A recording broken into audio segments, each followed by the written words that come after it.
Ascent Audio, a division of Recorded Books, presents Business Secrets from the Bible, Spiritual Success Strategies for Financial Abundance, 2nd edition, by Rabbi Daniel Lapin and Susan Lapin, narrated by Barry Abrams. Introduction.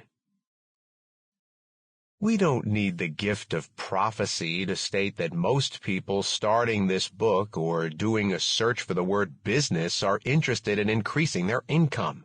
As we work on this 2nd edition of Business Secrets from the Bible, inflation is eating away at the fruits of people's labors, and many young people are giving up on the idea of working productively and may have despaired of gaining an income that will yield them an equal or better financial life than their parents enjoyed. We doubt if you would listen to a book on business by someone who limited their research to companies founded in the last 2 years. We all know of seemingly roaring successes that crash down only a few years later. This book is not going to direct you to start a crypto coin or electric vehicle company, nor is it going to direct you to get back to the land and grow organic parsley. Perhaps you will do one of those things, but you might just as well develop a graphic design business or become an electrician. Your path to financial improvement might include getting a medical or law degree. This book shares more than 3,000 years of wisdom that can be applied in almost all times and places. It has been tested and guided by millions of ordinary people to build wealth in both good and bad economic times. That wisdom stems from the Bible, and specifically from a faithful rendering of Jewish transmission. You might be wondering, why business secrets from the Bible? Why not tennis secrets from the Bible, or car racing secrets from the Bible, or beauty and makeup tips from the Bible? One can find pretty much whatever one seeks within the pages of that mysterious and majestic volume that has had so much influence on the story of civilization. Over the years, many have projected onto its pages their own visions, fears, and hopes, and have subsequently seen it reflect back confirmation of their convictions. Unfortunately, this has led to all kinds of misguided and invalid biblical proclamations. The Bible can tell us much, but if we impose upon it whatever we wish, we destroy its usefulness. The original meaning of the Bible must be preserved. But how to know the difference? Let ancient Jewish wisdom be your guide. Meticulous meanings, diligent intergenerational transmission, and specifics laid out in the oral Torah have helped preserve the original meaning of the Bible. There is magic in what we call the Lord's language, Hebrew. Teachers of the Torah must impart a deep adherence and responsibility for original meaning on the next generation of faithful students of the Torah. Teachers should faithfully transmit to their students exactly what they learned from their own teachers. This has been the case for generations. Thus, within the authentic chain of transmission, there has been very little distortion and almost no imposition of personal agenda. So long-standing are these ideas that they have become embedded in Jewish culture. Even when some Jews reject God and His Bible, they often retain these principles for a number of generations, often unaware of their biblical source. One example of these principles would be reverence for learning and respect for books. Fortunately, you don't have to take our word for any of the axiomatic propositions you will encounter in this book.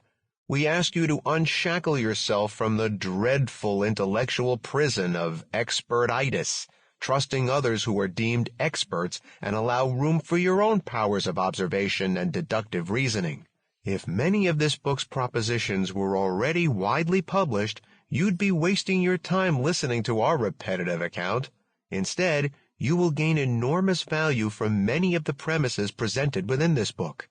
You may wonder if they are in fact true. This is allowed. Again, use your own powers of observation and reasoning. Reflect upon what you learn here, perform diligent research, and arrive at your own conclusion. Don't surrender your discernment to others, regardless of how qualified they may be. Remember, no one else cares as much about your money as you do. For some, Particularly for those who are not familiar with the Bible, your initial instinct may be to reject this material because of its deistic or religious source. We have come to expect this too. Many have been trained and schooled by the educational bureaucrats and propaganda professors of the academy to accept as true only what originates from the modern, academically anointed. Do not misunderstand us. We have the greatest of respect for authentic scholarship, but we also have disdain for the scam scholarship and bogus education masquerading as truth that is so common on campuses these days. We have a sneaking suspicion that any course of university study that needs the word studies, such as gender studies or religious studies, is most likely a waste of students' time and their parents' money. Have you ever heard of physics studies, mathematics studies, or computer science studies? No, of course not, because those are real fields. We reject the political correctness, bigotry, and prejudice that have taken an undeserved prominence in our secular-only education system. We witness prejudice within academia against all things non-materialistic, which is to say, non-tangible. Most universities today have adopted a blind and baseless hostility toward anything connected to religion or the Bible. This is usually because of the mistaken belief that science answers all questions and modern thought always reflects positive progress. This is certainly not education. Teaching students to utterly ignore a text so preeminent as the Bible, a text that has shaped the outlook and beliefs of countless generations of wise and accomplished people over 2 millennia, is doing a colossal disservice. Furthermore, many people growing a business, whether they are aware of it or not, will be interacting with serious Bible enthusiasts in their personal and professional life in the form of customers, vendors, fellow travelers, and so on. This book focuses on ideas that emerge organically from the Bible in that area of the human experience having to do with finance. Could someone attempt to derive principles of victory on the tennis court from Scripture? We don't doubt it, but the result would lack credibility and possess the thin, unsatisfying consistency of improperly strained spinach soup. The same would go for car racing, cosmetology, and television production. The Bible has nothing specific to tell us about these subjects. However, business secrets from the Bible is quite a different story, and that is what this book explores. Even a cursory study of history reveals that the Jewish people have, over many centuries, lived in many countries and have been summarily expelled from many countries with nothing but what they could carry. Frequently, their activities were severely restricted and regulated, curtailing the fields they could pursue. When expelled yet again, as they were from England in 1290 or from Iraq in 1952, with scores of other instances in between, they needed to start all over in new locations as penniless refugees. They did this again and again in places where they did not know the language or have a social network. Amazingly, a surprisingly large number of them persevered, not only surviving but also building great financial enterprises and accumulating wealth. It is notable that in the first 4 months following the mass invasion of Israel by thousands of armed Palestinian terrorists in October 2023 that resulted in the worst single-day massacre of Jews since World War II, that small country experienced a high number of business startups, and an unusually high number of Israeli couples got engaged or married. Both starting a new home and starting a business reflect hope and confidence in the future. Both actions, starting a business and getting married, are quick, easy, and pleasant.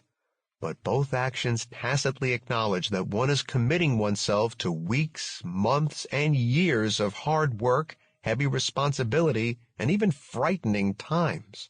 Yes, this book reminds us that starting an independent business is the action of an optimistic and confident soul, but it also reminds us that operating a business, being in business, regardless of what you do, as we explain later in the book, is an ongoing source of optimism and confidence. The bottom line is that unlike many books on starting, building, and growing your business, This one is not based on... Sample complete. Ready to continue?